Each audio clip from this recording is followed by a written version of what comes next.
Well, good afternoon, everyone. My name is Steve Grossman, and I'm privileged to serve as CEO of ICIC, the Initiative for a Competitive Intercity. As many of you know, ICIC was created by Harvard Business School professor Dr. Michael Porter shortly after the LA uprising of 1992 to help revitalize America's inner cities. Our mission has always been inclusive economic prosperity, the creation of sustainable small business ecosystems in underserved neighborhoods and communities with high levels of poverty where life expectancy is often 20, 25 years or more shorter than in our more affluent communities. That's morally wrong, and it's economically wrong. And that's why ICIC's vision, what gets us up every morning of the year, is twofold: to close this country's racial wealth gap and to end concentrated poverty. In the wake of the resurgent racial justice and equity movement, which has gathered strength, power, and impact every day since the tragic events of last May 25th, and as we commemorate Juneteenth this Saturday, ICIC is proud to bring together a distinguished group of panelists for a frank conversation about the future of Black businesses in America. Nothing could be more important to a just economic future for this country than the issues we'll discuss today. That's why I'm so proud to introduce my colleague, Maranie Ponce, the Deputy Director of our Intercity Capital Connections Program and a member of ICIC's management team. Maranie, take it away. Thank you, Steve. Once again, welcome everyone, and we're very excited to have you here for such an important and timely conversation. Just a few quick housekeeping things before we get started. We encourage you all to just briefly rename yourselves. I've listed the instructions here. Please remain on mute throughout the duration of this conversation, and please feel free to introduce yourself in the chat box and ask any questions that you have for the panelists in there. And with that, it is my distinct pleasure to welcome our speakers for today. First off, I'd like to introduce our moderator, Stephen S. Rogers, a retired senior lecturer from Harvard Business School and the author of A Letter to My White Friends and Colleagues, What You Can Do Right Now to Help the Black Community. Steve is a veteran ICCC entrepreneurial finance professor and will actually be teaching at our Memphis opening seminar next week, along with at our Detroit and Atlanta seminars later this year. In addition, I'm extremely excited to share that we'll actually be giving out 100 signed copies of Steve's book to selected guests, and we'll be following up shortly after the event to send those out. I do have listed up here a list of some Black-owned businesses where you can also purchase Steve's book, and we encourage you to visit and frequent at these stores. Next, I'd like to introduce our panelists who will be helping us have such an important conversation. First off, I'd like to welcome Kim Folsom, the co-founder and CEO of Founders First Capital Partners, a small business growth accelerator focused on helping small businesses and underserved communities secure funding and achieve exponential growth.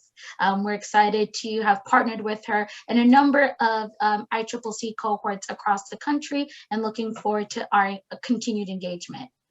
Next, I'd like to introduce Dr. Ken Harris, the president and CEO of the National Business League and one of ICIC's national sustaining partners.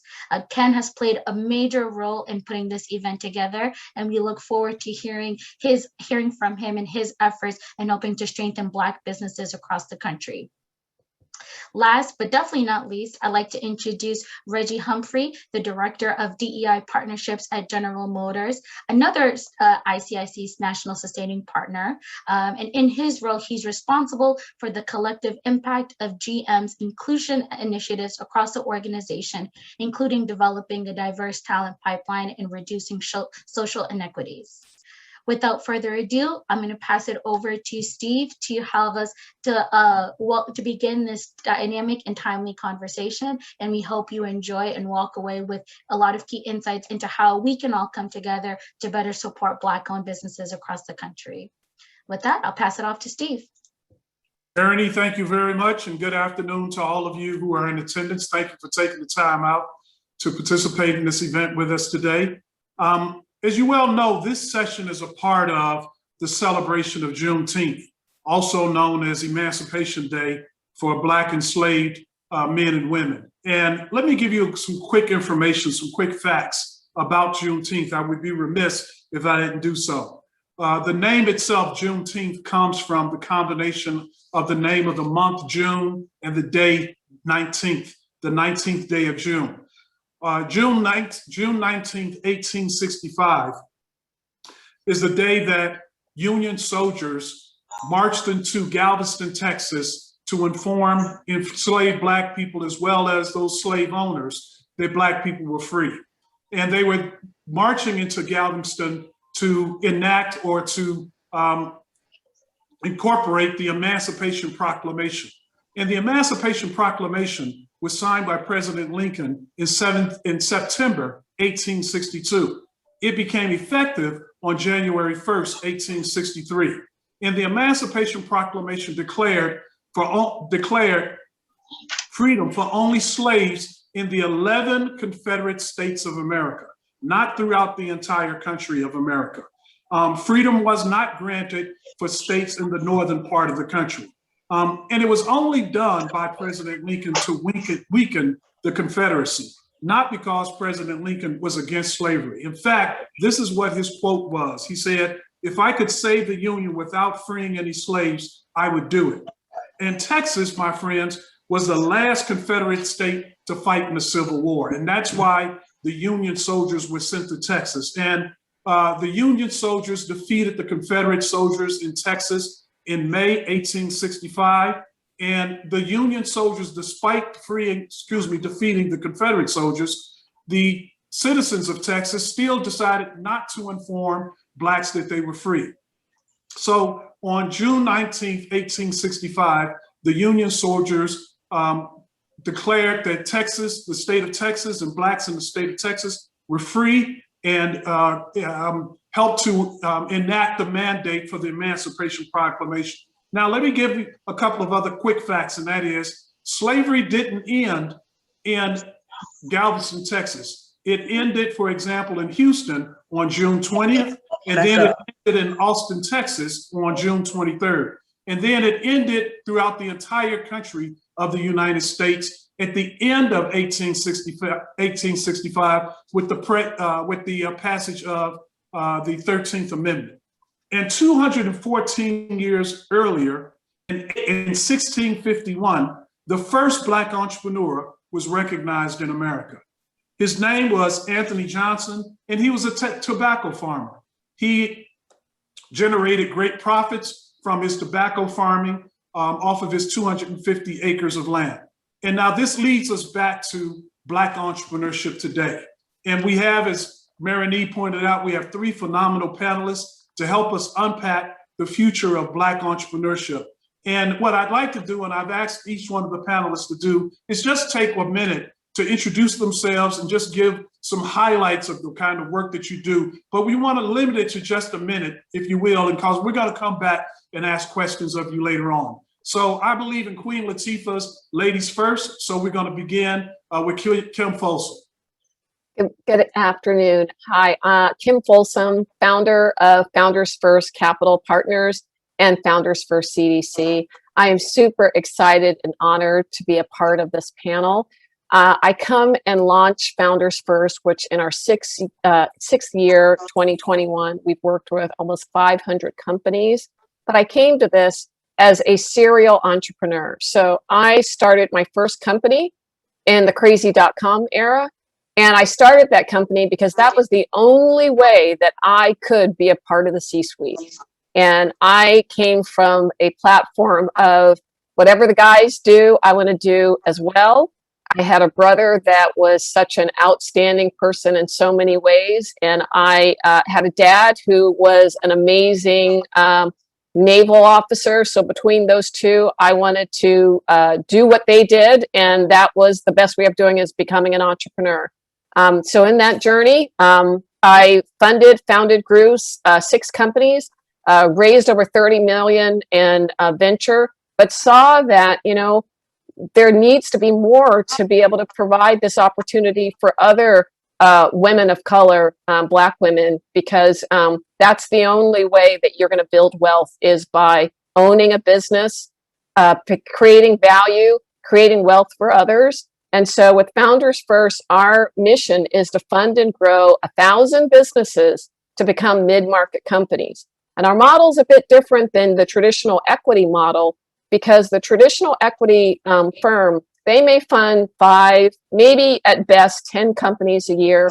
When we hit our stride, we'll be funding 200 companies a year and up to $1 million, because that's the type of capital you need in order to create premium wage jobs that help your employee base live the American dream of owning a home, sending their kids to college, and paying for retirement. And I'm super blessed and excited to be a part of this panel. It took a journey to get here. And so I thank Steve Rogers, because he's been part of my front row to help me get to this point. And so excited and look forward to the conversation. Kim, thank you very much. Just in the spirit of full disclosure, I am one of the original investors in Kim's fund, and she flew from California to Boston when I taught my course, Black Business Leaders and Entrepreneurship. And it's just an absolute pleasure to be a part of this. Next, I'm going to give the floor to Dr. Ken Harris. And Ken comes to us from the mother country, Africa. So Dr. Harris, your floor. You're on mute. Thank you so much, Stephen. And it's always a pleasure to be before this august body in partnership with ICIC. I tell you, it's a wonderful time in Dakar, Senegal, where I'm actually live with over 52 Black businesses from the United States of America, where we are actually introducing them to opportunities in Africa. So one, we're following the tradition as the first and largest trade association for Black business in the country, founded by the iconic and legendary Booker T. Washington, who was also a Pan-Africanist and a real inspiration but before the Pan-African Congress ever took off. And so we're continuing the tradition. We're over 120,000 members nationwide with 362 chapters throughout all 50 states and internationally. And most importantly, we are prized to have corporate partners like General Motors and our other 125 Fortune 500 corporate friends who continue to engage the organization to support Black business. So again, it's an absolute pleasure. I would be remiss, and I want to turn it over to the genius, Reginald Humphreys. Dr. Ken, thank you very much. Let's give the floor, and we're now coming back stateside to New Africa in Detroit. And we have, therefore, Reggie Humphrey. Go ahead, Reggie. Hey, good afternoon to everyone. I'm thrilled to be here. I serve today as the Director of Diversity, Equity, and Inclusion Partnerships. I most recently moved to that new role, have served in supplier diversity and supplier engagement for the last 8.5 years. So I'm certainly, and looking at the chat, glad to see a lot of familiar faces and names. So I know that what we have to have is that true, frank conversation. So been with General Motors for over 25 years, served in a myriad of roles from manufacturing to order fulfillment, purchasing, supply chain logistics, and now moving over into the HR realm, where my chief goal is to make sure that we're driving equity, economic empowerment, within the enterprise and externally. When I think about my role in supplier diversity, I think it's a role that's most notably underserved, undervalued, and disregarded in many cases, but yet it's the true economic engine that drives empowerment, it drives equity, it drives inclusion. And to what Madam Folsom said, this is the bridge and the gap, the wealth gap that we need to close. And so I'm just thrilled to be a part of this discussion. I want to make sure that we talk like a family, act like a family, and learn from one another, because iron sharpens iron. So thank you to the ICIC team, Steve and Diego and Marianie, for bringing me on for this discussion. And I'm looking forward to some tangible tips and tricks to be shared with this Black business community and beyond. Thank you, Reggie. Pre-pandemic, and this is a question for all three of you. Pre-pandemic, there were approximately 2 million Black-owned businesses in the country. Why is it important for the country as a whole that there be Black-owned businesses? And what is the importance of Black-owned businesses to the Black community? Okay, let's start with you overseas in Africa, please. Go ahead, good doctor. You're on mute. Proper etiquette. Black business is important for a number of reasons. One, because we're in a capitalist country. One of the only ways of truly gaining independence, building generational wealth, and gaining economic power is through entrepreneurship and business ownership. Black people have to become the #1 employer of Black people. One of the only sure ways to defeat white supremacy and racism in this country is to attain the very thing that white folks have tried to keep away from Black people, which is economic power and prosperity. So this is why after 400 years of oppression, Black people have gave their lives, blood, sweat, and daily tears remain at the bottom of the economic ladder. And although our endless search for freedom and fight against oppression has taken place to give everyone else a leg up, while Black people continue to remain at the bottom of the spectrum, it is now time for us to realize our true economic destiny and our true economic legacy. And this is why Black business is important. Very good. Thank you, Kim. You're on mute.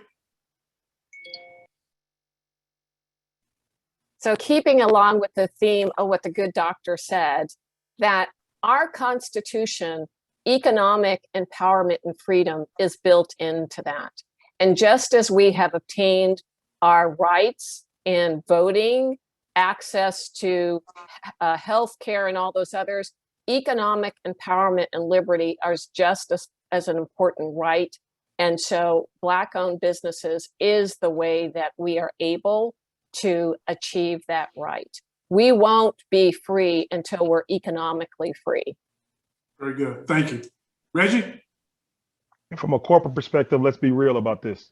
This was all born in the late 60s when GM was one of the first and the first automotive OEM to cut a slice of the pie and say, we're going to dedicate this to Black business. Since then, we've diluted the entire pie. We haven't made the pie any bigger.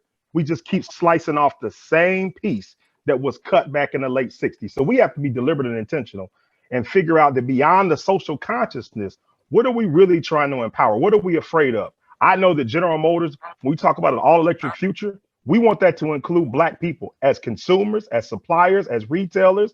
We want them in an entire automotive supply chain inside and outside. Well, you got to be fair with people. If you want me to buy from you, then you need to invest in my community, right? And I think it's as pure as that. For any corporation to understand the value of the Black dollar, the purchasing power that the Black community has, and then to disregard them from all the other economic levers that allow us to be profitable is disingenuous, it's disrespectful, and we got to make changes. Beautiful, Reggie. And it's also bad business. And let me add an answer to that question, and that is the importance of Black businesses, that Black-owned businesses are the #1 employers, private employers of Black people in this country. The government is the #1 employer of Black people. And what we know from research is that Black-owned businesses will indeed hire Black people, no matter if they're located in Black communities or even if they're located in white communities. They will hire Black people. This was research done by Dr. Timothy Bates, who shows that fact. Conversely, what we also know is white-owned businesses, even if they're in Black-owned businesses, will not hire Black people. And one example is here in Chicago, a community, Alston, 95% Black community. They had about 3,000 manufacturing firms here that employed almost 100,000 people. Less than 8% of those employees were Black. So we need Black-owned businesses because Black people will hire, Black-owned businesses will hire Black people. And now let's talk about the reality of what has happened to Black-owned businesses. Over the last 2 years, we've lost approximately 40% of Black-owned businesses. 40% of Black-owned businesses have closed as a result of COVID. In your estimation, how long will it take for us to regain those 40% of Black-owned businesses that have been lost? What does the future look like, immediate future look like for Black-owned businesses in terms of us rebounding to recoup those businesses? Let's start with you, Reggie. So I'll say a big part of this is data into information, information into actionable intelligence. I'll say from a corporate side, we have to be very conscious about understanding which Black businesses we sell or we buy from, why we buy from them. Is the value proposition that they provide still relevant? Are they aligned when it comes to a technology roadmap of where we're going? So for instance, I'm going out, we're assessing how many of our Black suppliers will still be aligned with us when we go to an all-electric future. If you're a part of an ICE engine, internal combustion engine, you are no longer relevant 10 years from now. So my job, all of my corporate counterparts and supplier diversity's role should be to make sure that we slice that same piece of pie, get real deliberate and intentional by looking at that data and figuring out how likely is it for these suppliers to succeed based on the technology roadmap, the service roadmap that we're going down, and identifying who's at risk of failing, who has already failed. Is there an ability to reinvigorate their business and bring them back in the supply chain at a tier 2, tier 3 level, right? And that's got to be real deliberate, Steve. We, for far too long, have tried to make this, hey, sign up, go to my portal, hey, come to the trade show. No. We got to start slicing data, understand where we're spending our corporate dollars, where's the barriers to entry, start to knock down those roadblocks one at a time, and be real deliberate and intentional about how we're going to start to meet supply chain needs of the future with the Black businesses of today. Beautiful. Now, Reggie, I want to stay with you just momentarily, and I'll come back to you, Doctor and Kim. Reggie, are you optimistic about the future of Black businesses? You know, I started off with the statement, we've lost 40% of them in the country. Are you optimistic from what you're seeing right now that we're going to see a rebound? I have to be, Steve. Otherwise, I should quit now, right? I mean, that's my job as a bridge builder and a servant leader, is to figure out how to overcome these barriers, right? How dare I take the excuse that corporate America is going to ignore me, right? We have a social consciousness right now that we have to take advantage of. Let's face it, there's many of folks that want this just to go away. Let this corporate consciousness die down. So a Dr. Ken Harris is no longer knocking on the door. The Reverend Jesse Jackson is no longer knocking on the door. They want that corporate consciousness to go away, right? So what we have to do is leverage and optimize this corporate consciousness and help people understand there's a consequence to ignoring Black businesses, right? That's the only way we're going to change behavior, is to help people understand the consequence. So going back to what Dr. Harris said and what Madam Folsom has said, is those Black dollars, you want them to buy a Cadillac, a Buick, a GMC, a Chevrolet. If you exclude them from the supply chain, if you exclude them from our marketing, if you exclude them from new ventures, expect to lose those dollars to Mercedes, to BMW. And so purely from a competitive landscape, can we afford to lose the Black dollars? That's what drives my passion. That's what we need to do to focus in on the next generation of Black businesses, right? And then we need to encourage, uplift, and invest in the Black businesses of tomorrow in very specific and deliberate ways. Don't just invite them to a trade show. Put them through a technical assistance program that will help them build out capacity, become smarter financially, have better operational excellence, that they can go out and acquire the right talent. So, Steve, you can get me going on forever, but yes, all right. I am optimistic. Let me cut in here because I'm sitting up here admiring the fact that we got a free Black man that works for a corporate Fortune 500 company, and I was thinking, man, if we took his shoe off, we see he only has had half a foot, because he's like Kunta Kinte. He's been running away, insisting that he's going to be free, speaking with a free mind. And again, the topic of today's session is a frank discussion, and that's what Reggie's been bringing to us. Kim, let's talk about the future of Black businesses. What's your assessment?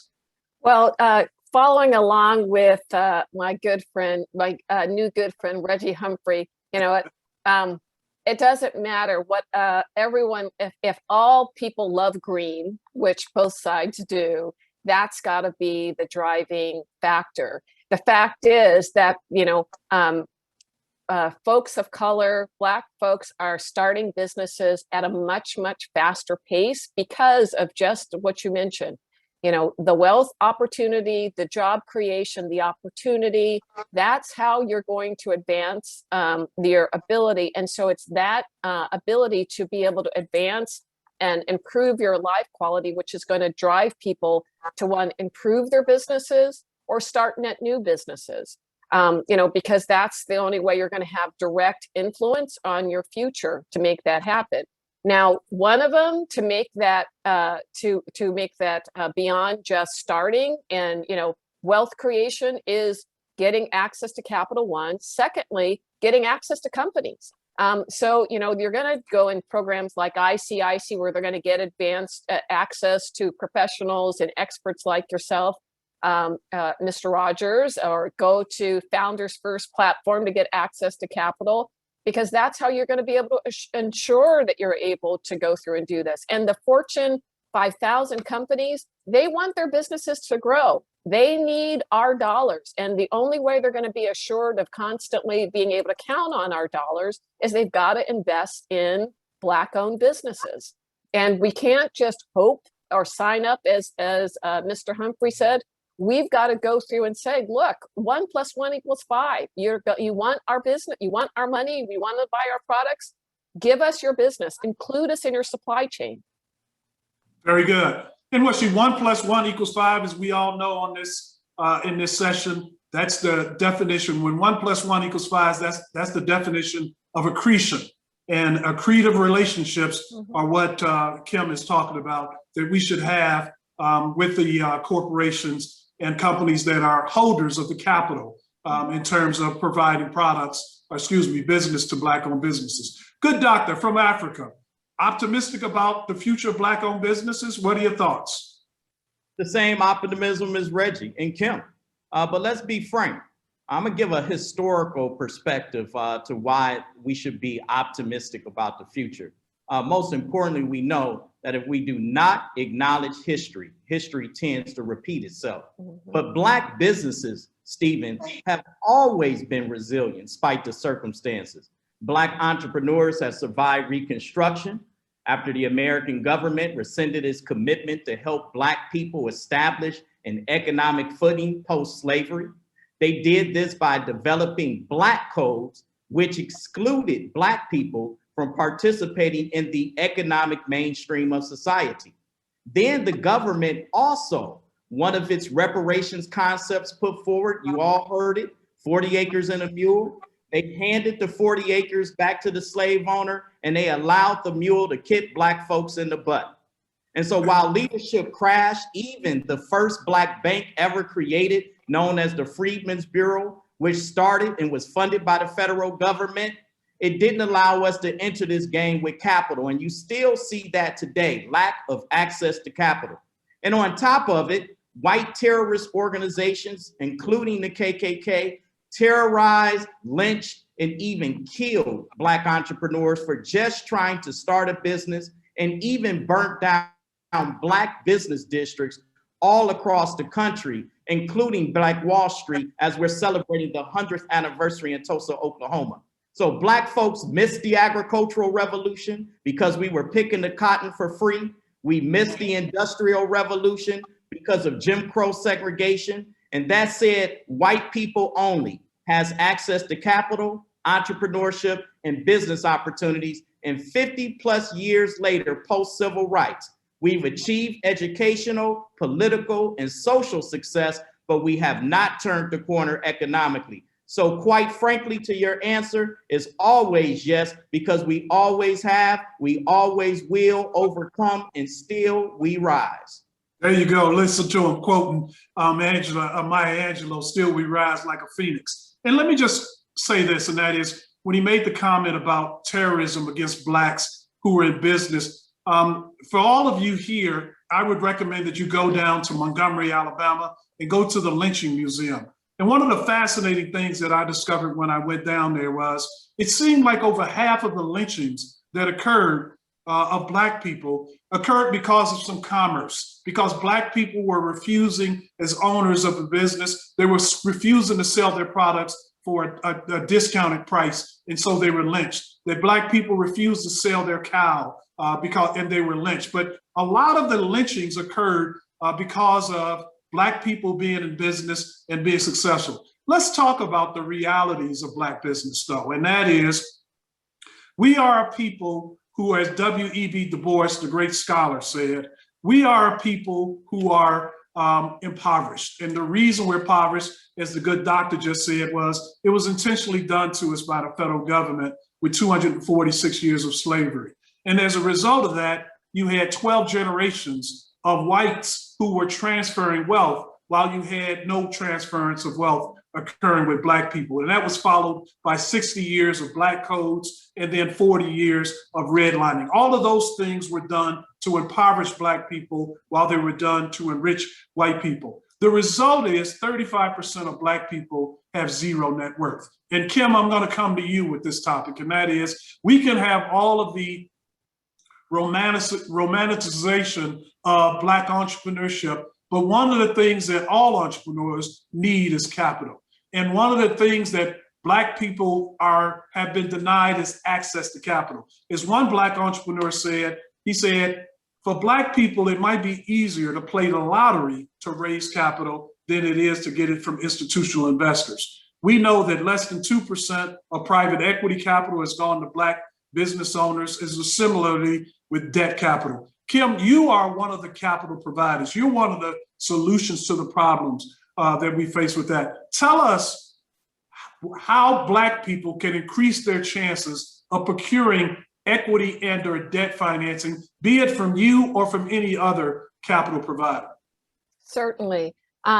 Well, I look at it as just like we have been as Blacks, the technology and innovators at the start of this country, that continues on. And that's what our platform is, that, there's more than just traditional debt and there's more than traditional equity. There's another category, which is alternative capital, which is a hybrid that's in between the two.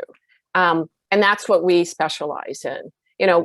Just like you talked about the Black codes, there are specific guidelines and structures that, based on the economic framework, we pretty much shut out. Debt capital, you traditionally have to have personal real estate to pledge it, and you need to have a great personal credit profile to get access to substantial enough capital that you could hire people and grow your business, and so forth. And the other factor that, the majority-led companies have is they have the whole friends and family network. It's the whole, you've got several generations of wealth that helps you get started, and we don't happen to have those pieces. And then on the other side, with equity, you've got to be able to prove that you're going to be able to create the next Facebook. And, one in a million companies getting there is a really big gap. And so an alternative source of capital that is a bit more flexible is based on revenue streams. So predictability of your revenue is important. So access to customers is important. Being able to go through, as you start your business, being able to look at, how are you going to generate revenue and profits, and being able to communicate that with specificity. Going through and being able to get a contract with a GM or a second tier of a prime from a GM, that can go a long way, because there's alternative capital sources that can provide you with capital to be able to grow your business. Okay. And then secondarily, being able to think that, it's not just a one source of capital that you need.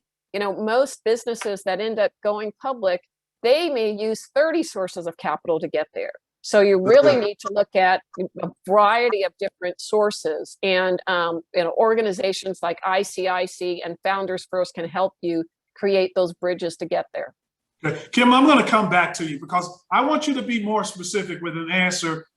2 or 3 things that Black-owned companies can do to actually increase their chances real quickly, 2 or 3 things. But I'm going to come back with you. I want to stay on this topic about accessing capital. I want to go to Reggie, and I want to go to the doctor. And Reggie, is there any way that a General Motors or other Fortune 500 companies can actually be capital providers in some way to Black-owned businesses?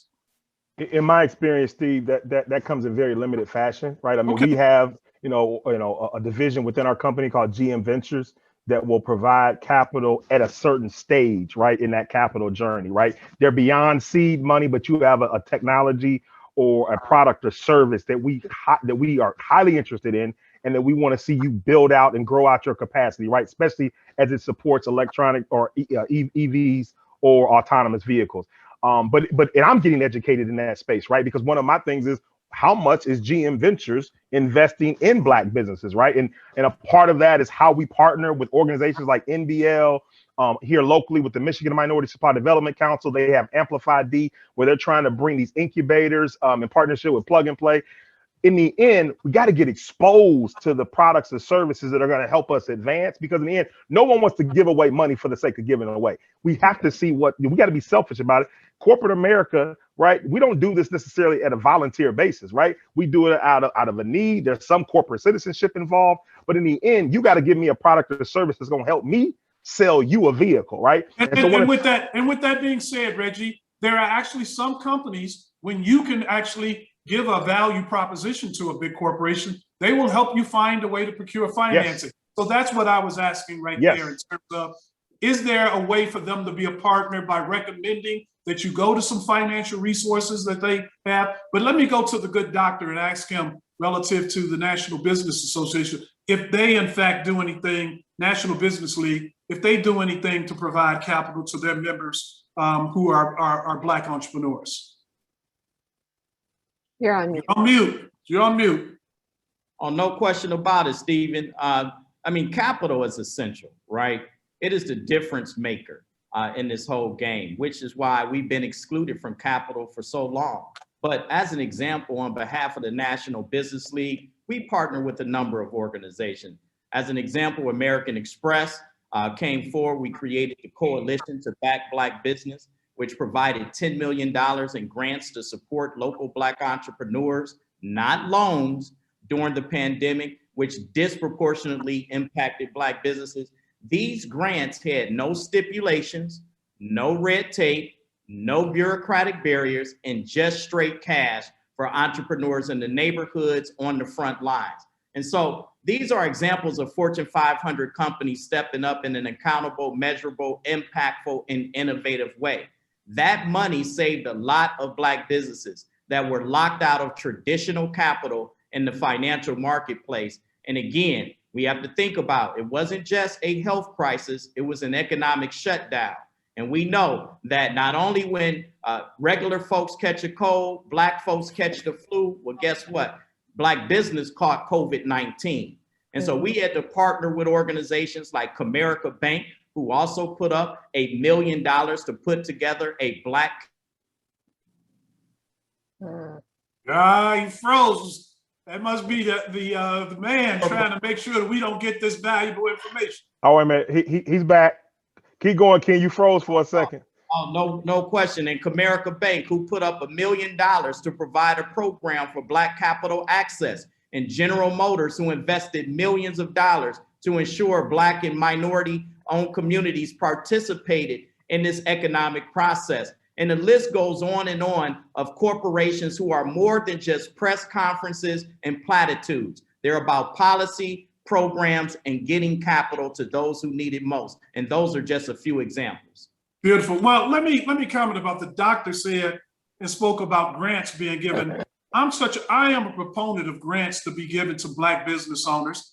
There's precedent for it in the United States that, in essence, the United States did that in 1862 when they passed the Homestead Act, and they basically gave real estate to white pioneers who went out west, and they said, if you go out west and you stay there for 5 years, the land that we've taken from the Native Americans, but if you go out west and you farm on 160 acres, we're going to give you the land for free. In essence, those were grants being given to business owners by the country of America. Today, there's about 40 million people who are descendants of those pioneers who went out there. And these are 40 million white people primarily who are wealthy as a result of those grants that were in essence given to pioneers. We also see in America that America gives $16 billion a year in grants to farmers. And most of the farmers who are the recipients of this money, they're white farmers. So this whole notion of a model of financing, and Kim introduced this in terms of alternative financing,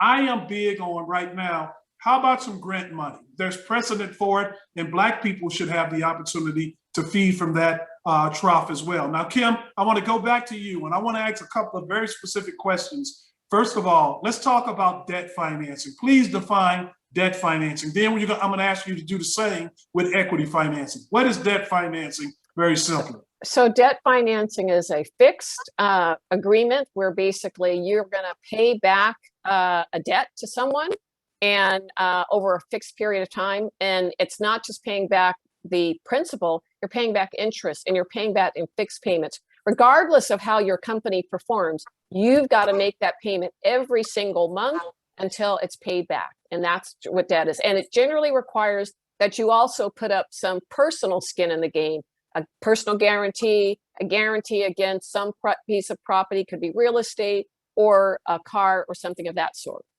And Kim, are you aware of the ratio of profit to debt service that banks usually will use? And that is about banks want to see if you qualify for debt financing. Go ahead, Kim. Yeah, you generally need to be able to show that you have debt service coverage of 1.25. So basically that you're able to not only produce enough profit such that there's a gap, that you produce profit at a certain level, that you have coverage in order for you to easily pay back their money. Because the reality, you know, as a business owner, especially a small business owner, Reggie brought up the terms about, you know, tier 1, 2, 3, businesses under $10 million have lots of fluctuations, lots and lots of fluctuations. And so you may have to make a $1,000 loan payment every single month, regardless of what happens to you.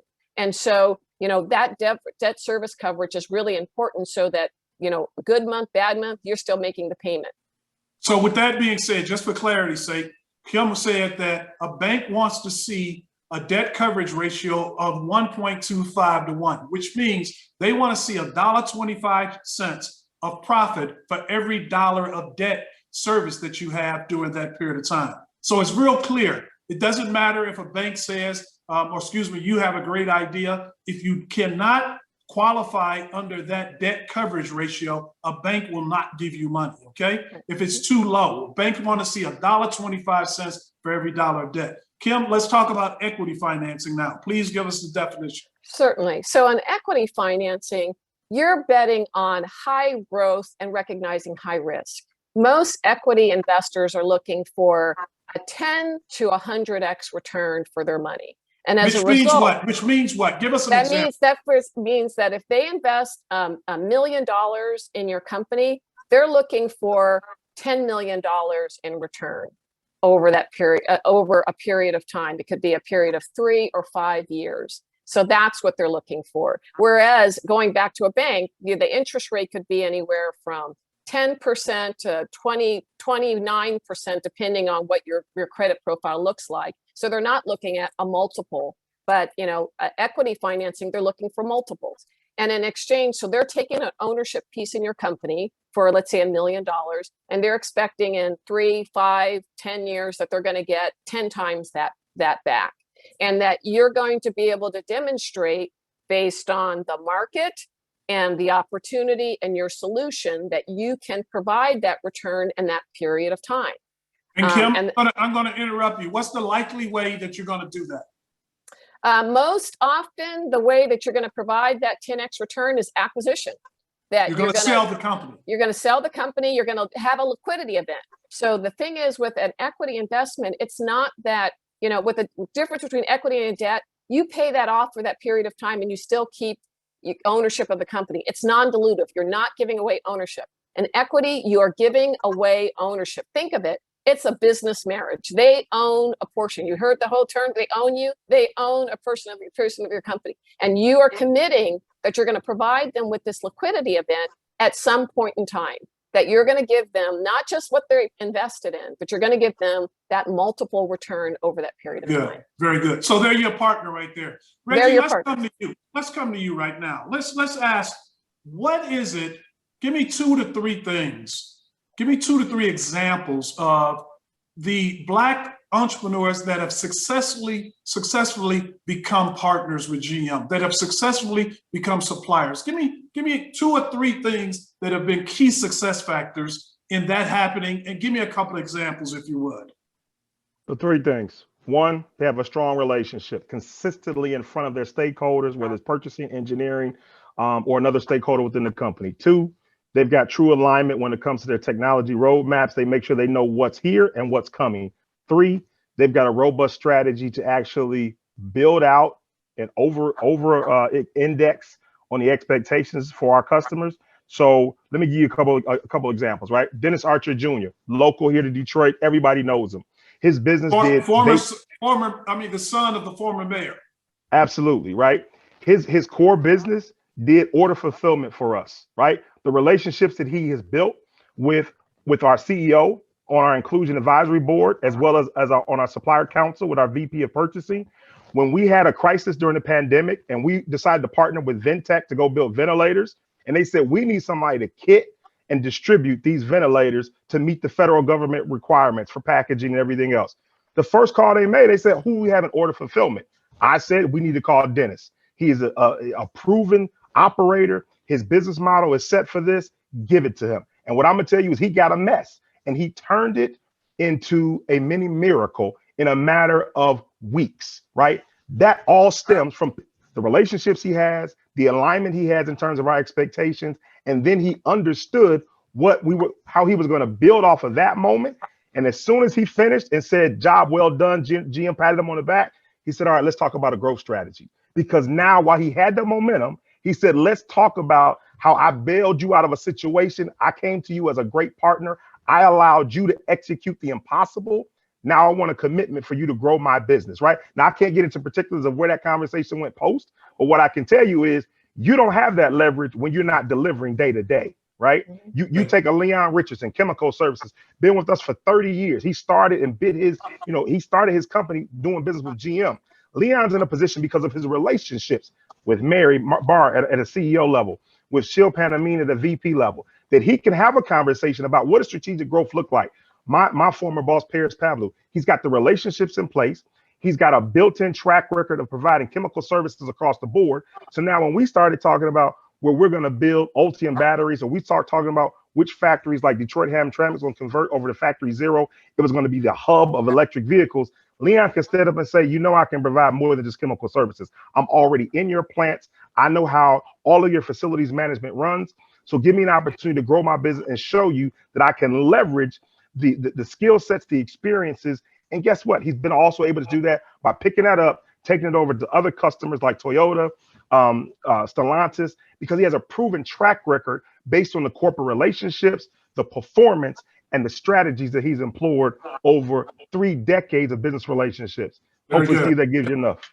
Beautiful. Steve, Dr. Harris, Diego. Dr. Harris.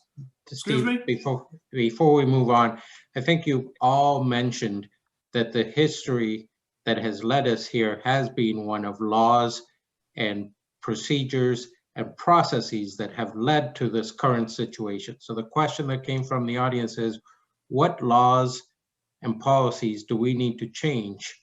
And how are you all involved in helping to change those laws?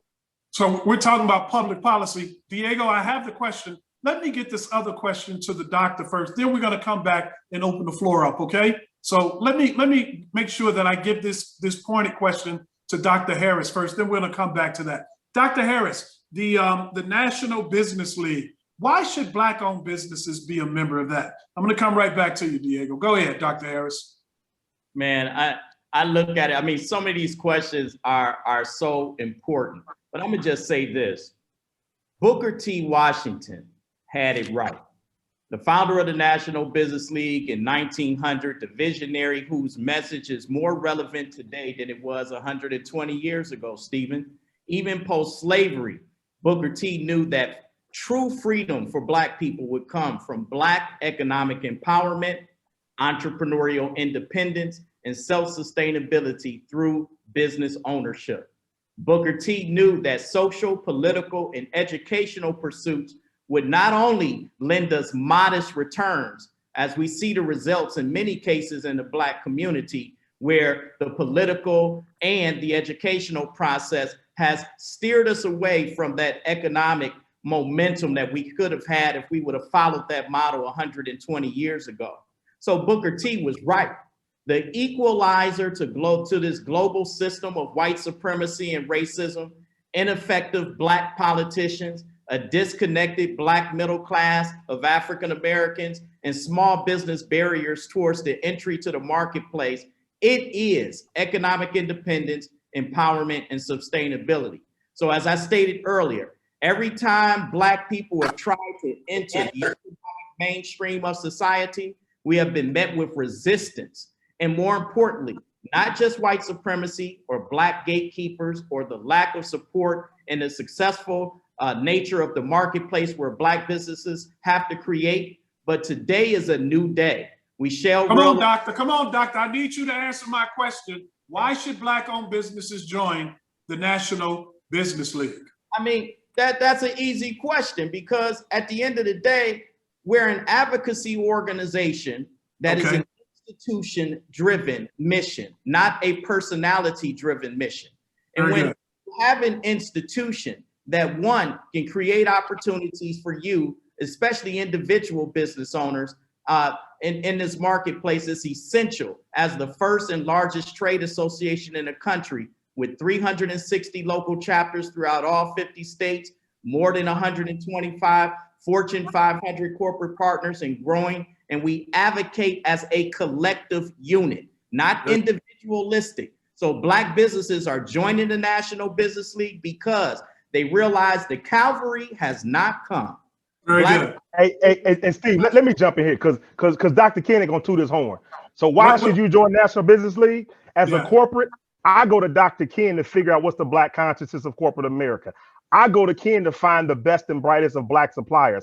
I expect Ken to deliver technical solutions. So there's and then the Black to Black businesses sit in his ecosystem. So if you go ahead, Reggie, you mentioned the importance of relationship. The National Business League can help with, build those relationships and build bridges to those relationships. Let's go to the audience for some questions. We're going to start with what Diego posed before, and that is public policy. Very briefly, okay?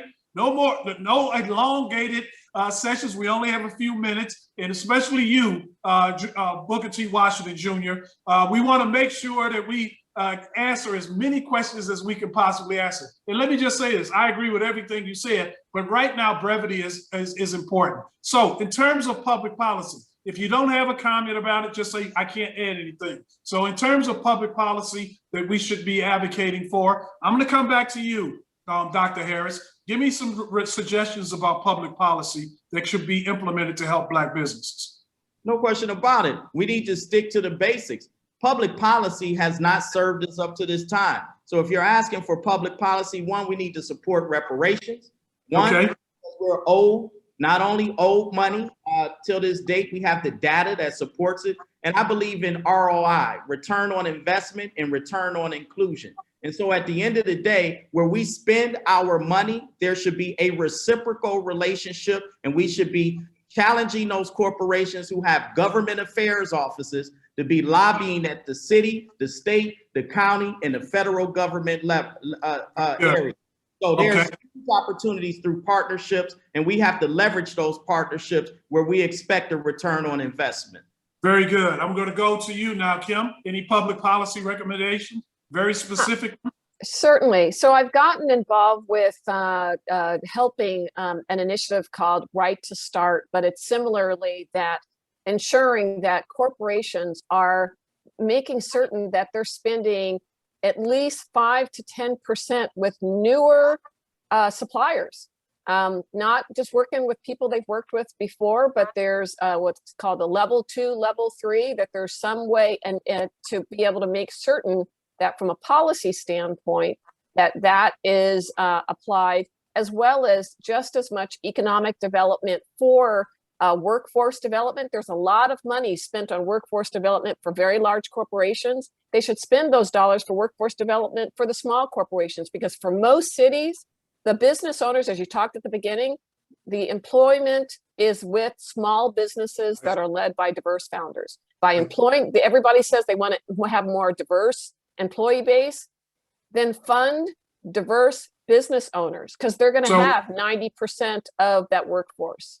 So you'd like to see more funds come from the government to small businesses. And listen, one of the things we can't shy away from as a people is this whole notion that the government is expected to help us. They are expected to help us. They've helped white businesses throughout time. As I mentioned before, $16 billion is given by the federal government right now to farmers who pride themselves on just being hardworking people who never ask for anything. But the reality is they actually receive $16 billion of handouts from the government. Reggie, public policy. Give me one thing for public policy recommendation, if anything. That's not really my space, Steve, but here's That's what I'm fine. gonna tell you. Here's That's what I'm gonna fine. say though, Okay. because this is an internal public policy. The reason why we continue to lose power and influence and impact is because we don't have enough Black leaders in the corporate supply chain making sourcing decisions. Many of our supply diversity folks, again, devalued, disrespected, and because they continue to minimize their influence and impact in corporate supply chains, they're not there to influence the decisions that are being made. And we've seen a direct correlation between the Black folks that sit in sourcing meetings and the underrepresentation that we have today in corporate America across industries and the impact it's had on Black businesses growing in corporate America. Okay. Diego, other questions? You or Mary Nee?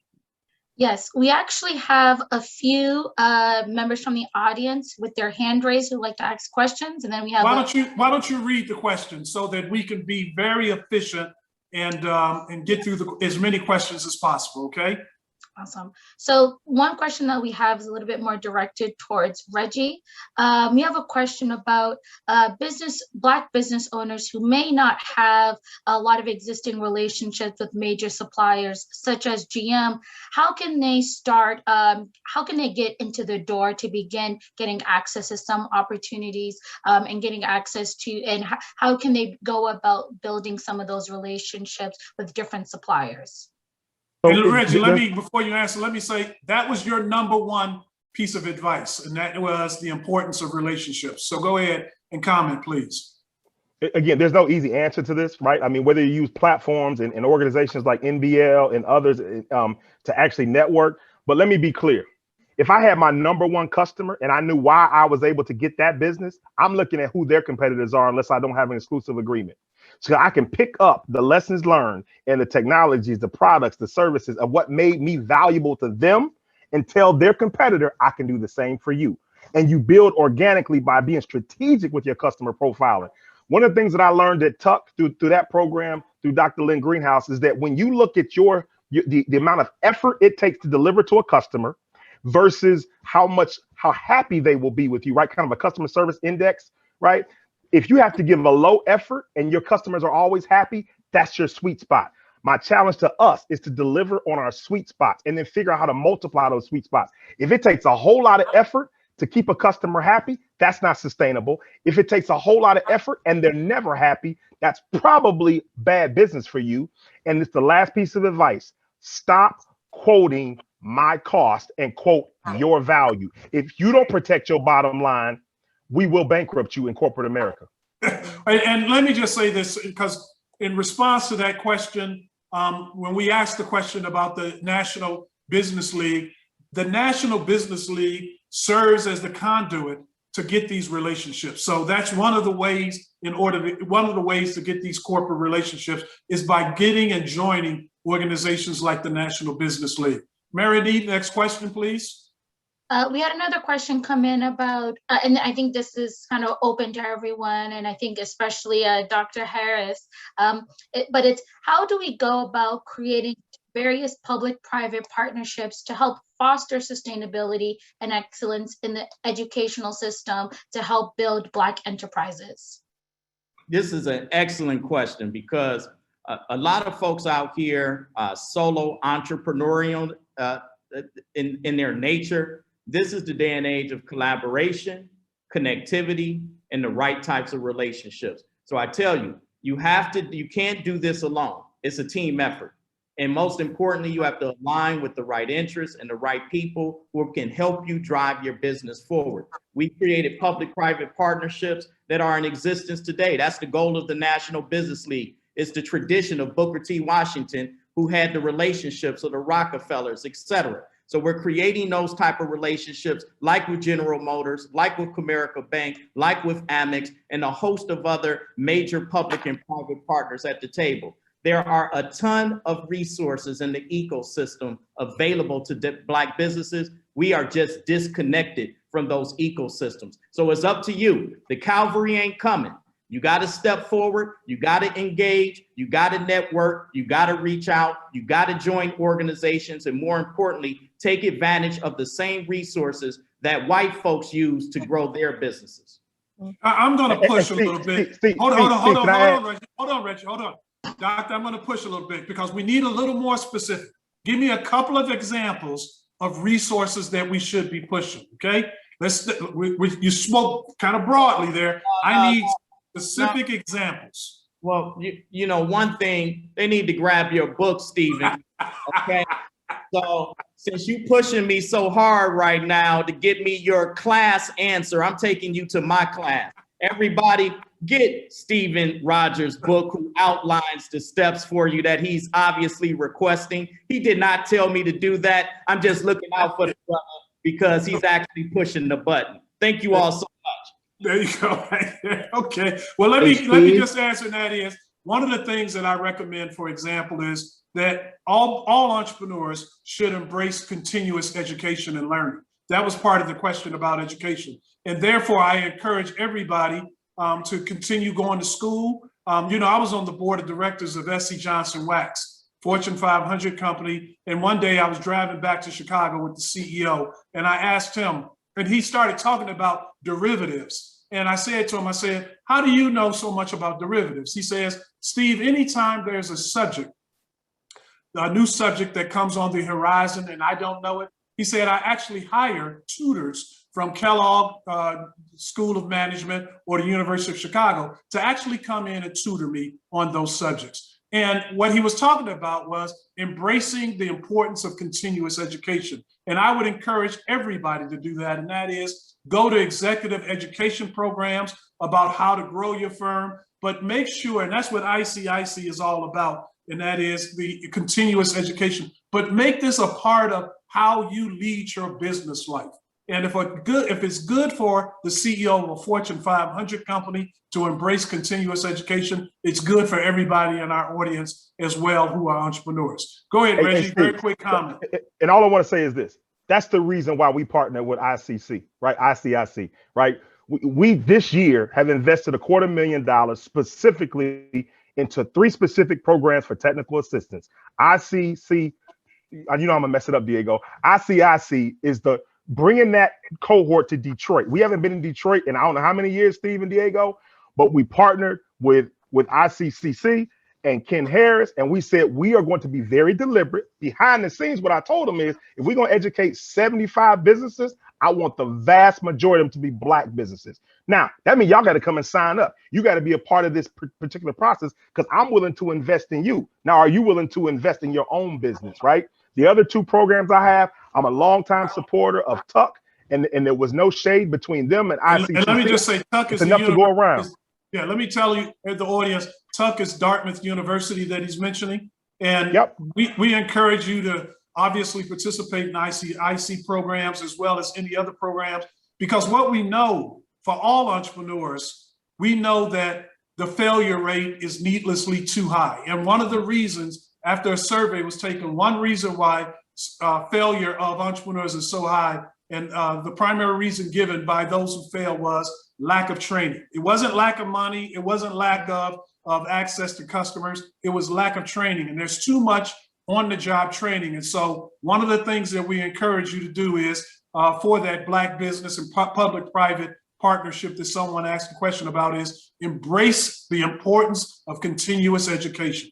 Lifelong learning should be the way that you think about your leadership. Next question, Mary Nee.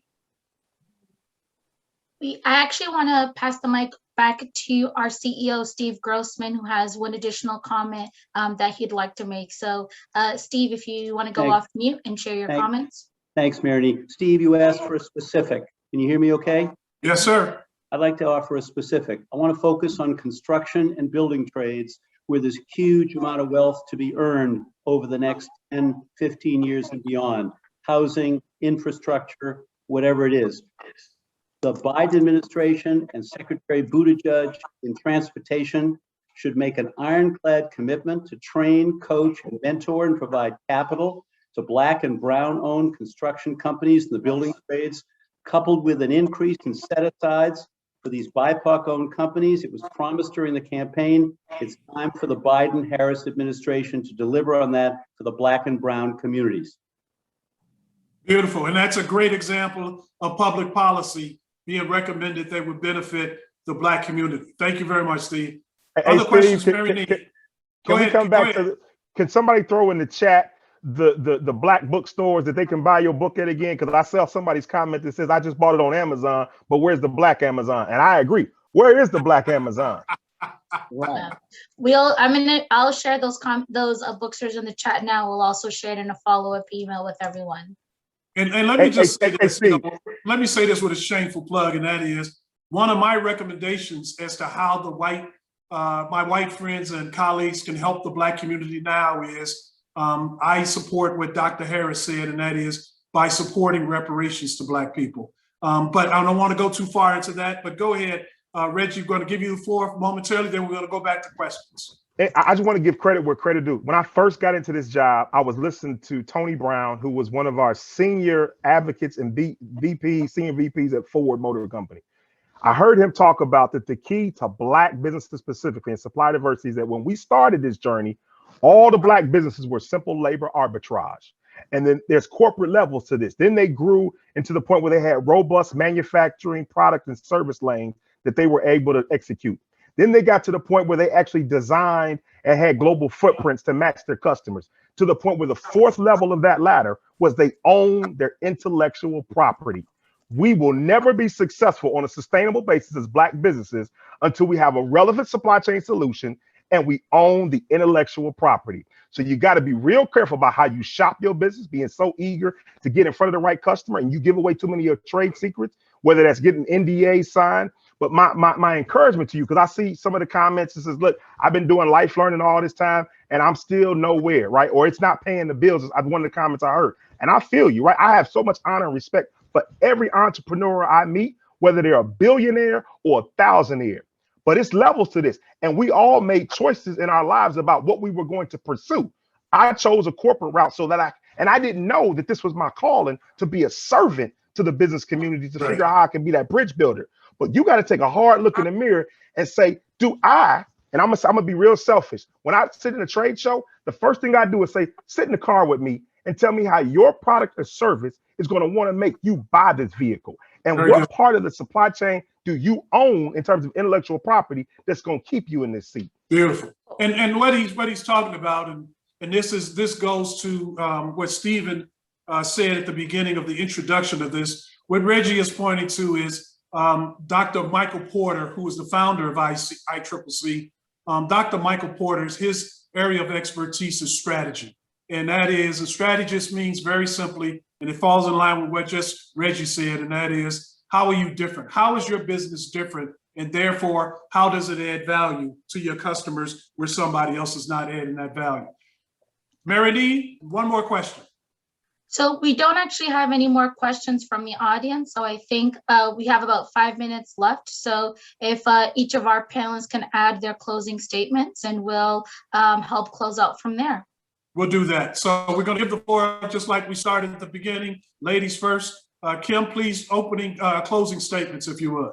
Yes, I'd like to come back to this comment about value creation and use as an example a guy who started a business at the same time I started my first business. He started a business selling books, and I started a business educating doctors online. And this was in the crazy.com era. And I started that business and I raised $20 million. People were like, oh my gosh, this is in the .com era. You know, she's got superpowers because she raised $20 million to train, educate doctors on an online platform. Well, guess what? At the same time, he raised 10 times that. And he started selling books, and now he's going to space. He's got a whole media platform, and he's one of the most innovative people that, you know, this country knows. And that was 30 years ago. So you have to, when I go back to this whole idea about entrepreneurship, you're going to start with something and continue to create value and continue to talk to your customer to find out what do they want, what do they need, and what do they need to not just buy one thing from you, but they can't live without you. At Founders First, we teach our members a concept around, either you could be a vitamin, a vaccine, or a cure for cancer. And you've got to continue to add value to you are a cure for cancer to your customers. And to get to be that cure for cancer, you're going to have your own IP and technology. And to Stephen's point, you're going to have to learn new things from other people. And you can do it. You can do Absolutely. it. Absolutely. And so just use this as fuel to own your destiny and use your superpowers to create wealth for yourself and create really great opportunities in your community. And we'd like to help you at Founders First. I'd be wrong if I didn't add that last slide. Absolutely. You'd be remiss if you didn't do that. Yeah. Reggie, give us some closing comments, please. Support those that support you. That's it. I love it. I love it. All right. Dr. Harris? Man, it's always a pleasure to be on the panel with Reginald and Kim. And thank you so much, Stephen, for giving us your genius today. Black businesses are the cornerstone of the Black community. As Black entrepreneurs pivot towards the future, it is incumbent upon them in the community to jump both feet into this digital economy by embracing technology. Like I said before, the cavalry isn't coming. No one is coming to save you. We have to take 100% responsibility of our own business affairs. The day and age of the handout is over. The system is not reliable, but it is possible, and it must remain in your own hands, your own destiny. Work with those who work with you. Seek reliable relationships that are reciprocal in the business world. Let go of what doesn't serve you. Lead by example. Depend on no one to be excellent for yourself and expect excellence from everyone around you. And in this way, good relationships are formed. And I'll say last but not least, Booker T. Washington had it right. Entrepreneurship is the key to Black economic freedom, and the revolution won't be televised. It will be digitized. There you go. So we close with Booker T. Washington and the last poets. But let me close with the following statement, and that is, I travel the world where I give speeches about the importance of entrepreneurs. And specifically when I talk to some audiences about Black entrepreneurs, I talk about the importance of Black entrepreneurs in the sense that they are job creators, and people who have jobs are self-sufficient and they live in healthier communities. And therefore, let me close by saying, I always talk about Black entrepreneurs being my personal heroes and sheroes because they create jobs. And therefore, we desperately need more Black entrepreneurs.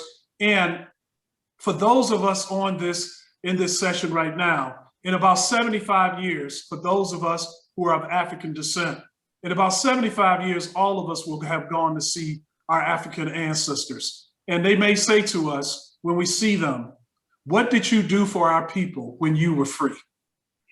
And what I'm hopeful that you'll be able to say is, I became a successful Black entrepreneur. I grew my company and I created jobs for our people so that they can live in healthy communities and take care of themselves. So thank you very much. It's been an absolutely wonderful session with this brilliant panel. And I appreciate ICIC and hosting it, and have a great day and have a great Juneteenth. Have a great day. Bye-bye. Oh, before folks log off, I do just want to, again, I'm going to just share my slides quickly of some of the Black-owned bookstores where you all can visit and purchase Steve Rogers' book. I've also included the names here, so I'll also add them in the chat in a bit, but just encourage you all, as you all are going to buy Steve Rogers' book, to please frequent at a Black-owned bookstore. Thank you very much, Mary D. Thank you, everybody. Yes. In addition, we will be giving out 100 free signed copies of the book to select guests in the audience. So you are automatically entered into this raffle just by attending. And so we'll follow up with you if you have been selected. And similar to Kim, I would also be remiss if I didn't share information about the Intercity Capital Connections program, which is actively accepting nominations and applications for our 2020 2021 program year. We are accepting applications on a rolling basis well throughout the year. So here is, if you know of a Black-owned business that can take advantage of capacity building education, one-on-one coaching, and access to capital, you can nominate them at nominate.iccapitalconnections.org.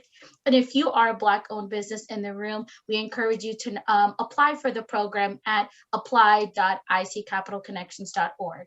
We'll share this information in the chat again shortly, but we encourage you all to stay engaged with us and continue to share information and this knowledge there. And lastly, I'd like to thank our amazing moderator and panelists, Steve Rogers, Kim Folson, Dr. Ken Harris, and Reggie Humphrey, for such an insightful conversation. There's so much that I took away from this that I'm hoping that I can come back with our team tomorrow and debrief and discuss so we can continue to be the best program possible. And thank you to all of you for joining in and ensuring that we're being part of this conversation in this process. And so with that, have a great rest of your day and have a happy Juneteenth. Thank you. Outstanding program. Fantastic. Thank you.